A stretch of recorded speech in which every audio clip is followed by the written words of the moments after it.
Sanbanani, welcome back to my channel. Welcome back to Mkosinophilile. Ngiyabonga kakhulu guys for coming. Thank you very much. Ukuthi ungijoine namhlanje kule video ngibonga kakhulu. Ungakhohlwa ukusubscribe, uphinde like, ubuye ushare video, ubuye ubuka ama advert enza konke nje right. Uzosiza ukuthi sikhule siyichannel. Siyabonga kakhulu kini nonke nisubscribeile. Naba like ama video siyabonga kakhulu. Bakwazi ukuthi kubalekile ucofoza like each and every video. Please consider like him. Abanye bathi bayakhohlwa. Please mufika nje ku video kuze ungakhohlwa. Vele uyilike nje zisuka. Pressa nje uthi play zisuka nje uyavela like ivideo ukwenza ukuthi ungakhohlwa ngoba uzothi mawusuqedile ukuyibuka suyaphuma uyahamba sukhohlwa ukungisupport ngokupressa ulike nje kuphela you guys nabangasa subscribe please subscribe, that is very important ke asikhumbule njalo ukuthi ama adverts sibowayeka adlale, that is you supporting me. Ngiyabonga kakhulu guys. Kule video sathanda sikhulumeke ngalaba abangu 17 okuthiwa ke babulawa lapha ngaselusikisiki sibona ukuthi ngathi ubamongameli babu Cyril Ramaphosa you guys useyewa Paula ngalolo daba edlulisa nje ukudabuka you guys nokuthi nje bazojeza ke labo abenza leso senzo leso you guys laphana elusikisiki. So yeah, mina ngaphandle ukuthi siye kule video ukuthi sikhuluma ukuthi ubamongameli uthini ngicela uku-addressa something you guys this channel njalo nje ama-haters ngiyawazi ama-haters akhona vele on each and every channel but nakhona okunye sengiyakhathala ukuthi ngihlale ngi-addressa into A1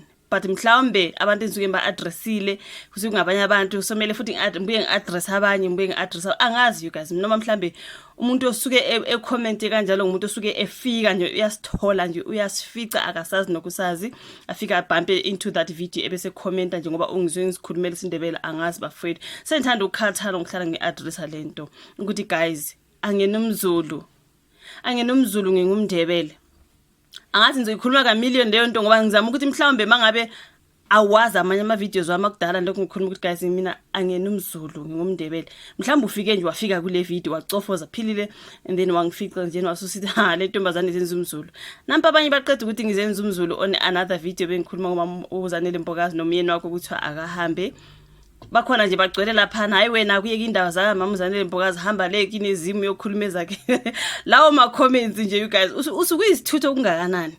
Number 1, I address it every time guys. I'm Zimbabwean, I'm not South African. I'm a South African citizen but biologically ngiwasezimu ngingumndebele angenomzulu. Manje kumele ngihlale njalo ngi-address ngomhlambe khona phela abasha bafikayo kumele njalo ngihlele ngine-address ngizama ukuniqondisa. Angikhulumi isiZulu ngikhuluma isindebele kodwa kuyenzeka ukuthi isiZulu sihlangane la kukhuluma kwami because sometimes you hear me throw in Sepedi nesitswana ngikhuluma ama languages amaningi mina you guys I can just throw them in on my videos mangabe khona ka entertainment mangabe khona ka Barbara Talks Politics ngoba nama channel awu 3 ahamba manje I throw in any language that I wanna throw in ngoba ngicabanga ukuthi ngivumeleke ukuthi ngikhulume noma yipi language engiyifunayo. So isiZulu siyazwakala ngoba vele ngiphila namaZulu nala ngiphila khona ngithi so njengomndebele isindebele vele nesizulu it's similar yo angazi ngithini you guys it's similar, those two languages are very similar noma uyathanda noma uthandi noma uyawazonda amaZimbabwe noma uwazondi those two languages are very similar. Noma ngaze ngithi ngikhuluma isindebele isiZulu siyangena wala kaqa manje ngenze njani khona amaZulu emphila nawo mina ngisuke sigcine sengikhuluma nawo isiZulu ngeke sesibe perfect isiZulu sami ngoba angiyenomzulu. Haleluya bazalwane akimuzulu hello dumelang sanibonani akimuzulu ngingumndebele but just ukuthi ngoba ngumuntu okhuluma ama languages amaningi guys isiZulu siyangena. Manje nifuna ngenze njani then bese kuba yilokho ukuthi umuntu athi hayi hamba ukhulumeza yakini ezimu ngakhulumeza eSouth Africa da ka internet ngikhulumeza se-India ngikhulumeza underground ngikhulumeza Europe ngikhulumeza kubi akunandaba, this is internet. Zolo lokhu bengisekhaya ezimu phakathi kathi guys ukuphila eSouth Africa does it mean ukuthi asihambe ekhaya like I uploaded videos la bengisekhaya khona you still watched the videos angithi wena ukwazi ukuthi ngisezimu noma ngise-South Africa you do not know ukuthi mangimuva ngiyapi. I uploaded those videos and they were watched here nama comment abantu abacomment abanye baseBotswana abanye baseLesotho abanye basesouth abanye bakhona le ezimu it's internet kanti guys abanye abantu like sikolo sequeen sikolo kera sikolo sikai like today also tlhalohanye gore how does the internet work ku today hello how lina you ngeke bafe ama comments enaze are shocking manje ngizohlezi ngi-addressa leyo nto every time ngisezimu ngi-upload video uyayibuka uqeda uthi hamba kini ezimu. Like really, just understand how it works on the internet. And izindaba engizi-uploadayo guys, ngisuke ngizicuphe khona la on the internet, ngiyakuma phephandaba, ngiyakuma blogs, ngiyakuphi kune-story ezitrendayo. Mina vele ngidila ngomgosi, ngikhuluma ngendaba ezitrendayo, ama-celebrities, ama-politicians, obani bani, abantu wa in the public eye abatrenda mihla namalanga yibo esikhuluma ngabo. Ukuthi lowo muntu usuke ngumNamibia noma ngumSouth Africa noma ngumZimbabwe, ngingena kuphi mina? Istory si online, nami ngi-online, ngidinga indaba ezitrendayo, siyatrenda, ngiyasigreba, ngiyakhuluma ngaso. Ukuthi wena uyazi ukuthi mina ngibuye ezimu, ucabanga ukuthi mhlambe kumele ngikhulume zasezimu zodwa, hayi udamu ke mawunjalo kudam, angazi ngizokuthini ke, angazi ukufundisa ngithini. Uma wahlula othisha bakho, uyiwehlule thina la sizama ukubonisa ukuthi isebenza njani ka-internet, ahamba uyofunda somewhere else ngoba ufuna ukufunda, awufuna ukuhlakanipha, awufuna ukusizakala, ufuna nje ukuthi ungafika ubona umuntu waseZimbabwe, hamba kini eZimbabwe. Ufike laphi ubona umuntu waseZimbabwe, hamba kini iyona comment onayo nje each and every time on all videos, TikTok, YouTube, Facebook, uthola umZimbabwe, hamba kini eZimbabwe. Heyo saze sakhathala kanti asihambini ekhaya. We go anytime we want. Ngiphinde ngibuye noma ngisezima, ngifike ezima, ngihlala etafuleni lami kanje, ngibeke i-laptop yami, ngibeke ifoni yami, ngibeke into zami, ngirecord ama videos. I will still post them. Amanye ngizowaposta ngisekhaya ngiwarecord, amanye ngizobuya ngiwaposta mambuyi. I record anyway, anyhow, anytime. Ngowetha ngisezimi noma ngila, kuyafana bafethu. Ninjani kodwa kanti like but ke okusala izobuyibuka le video. Thank you so much for watching. Okay, so ke asingene kodabeni lolu lwaselusikisiki. Ngwasezimi ke mina ngikhuluma ngodaba lwaselusikisiki lula on the internet, ngiluthole kwenye ilungana la iblog. Okay, ngizokhuluma ngalo still, it's here. That's how internet works. Thank you very much. Now, so uba umongameli you guys usewaphawula laphana ngodaba lolo lwenzeke lusikisiki. Remember ngiye ngapost i-video ke ngikhuluma ke ngabantu laba babuliwe kade bekuthiwe 17, kwathiwa abanye ke basesibhedlela you guys basesimene sibuhlungu kabi. Oyedwa wakhona useshonile, which takes that mark to 18, sorry, bebekwa kuthiwe 17 manje sebe ngu-18 abantu abashonile ke laphana. Umndeni ubulawa you guys ngabantu nje bafikile ngeibhamu zabo, bakhetha nje ukuvulela ihlamvu, babulala abantu laphana you guys kade behlangene bengumndeni bezoba nomsebenzi wesintu thizeni njengoba kwasho nabanye ababili nyakenye. Something that I did that video. Ngiyabonga kakhulu for nonke nibukile leyo video. Thank you very much.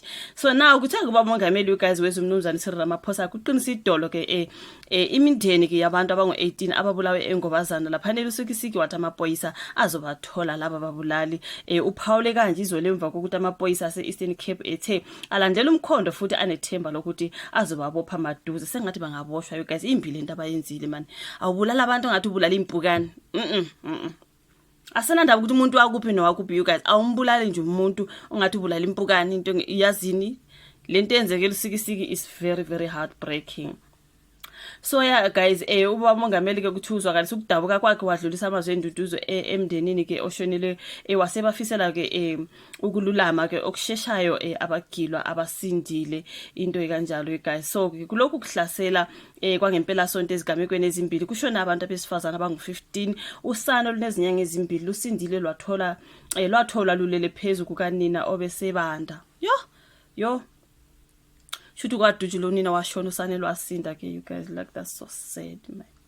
Unini bese banda umntana elele phezulu kanini. Hayi guys, kodwa usathani nje yo. Ithi mphefumule kancane.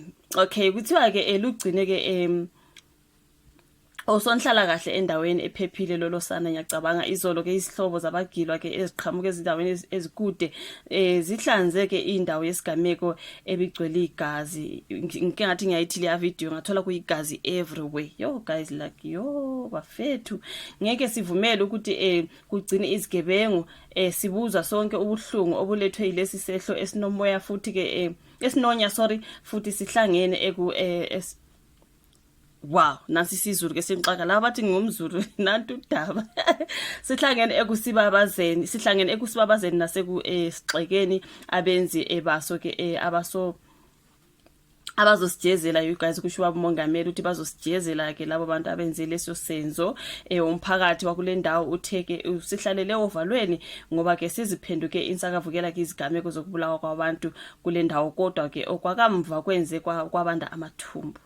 hayi guys la nathi nje sikude nelusukisika siyazi nokuthi kubuke indawo kodwa lesi story lesi was just something else you guys. uRamaphosa baqinisa idolo wathi amaphoyisa ayasebenza futhi ayakwazi ukusombulula ngisho amacala obugebengu obuhleliwe futhi unethemba lokuthi azosithola isisombululo ke ngalesi sigameko saselusikisiki.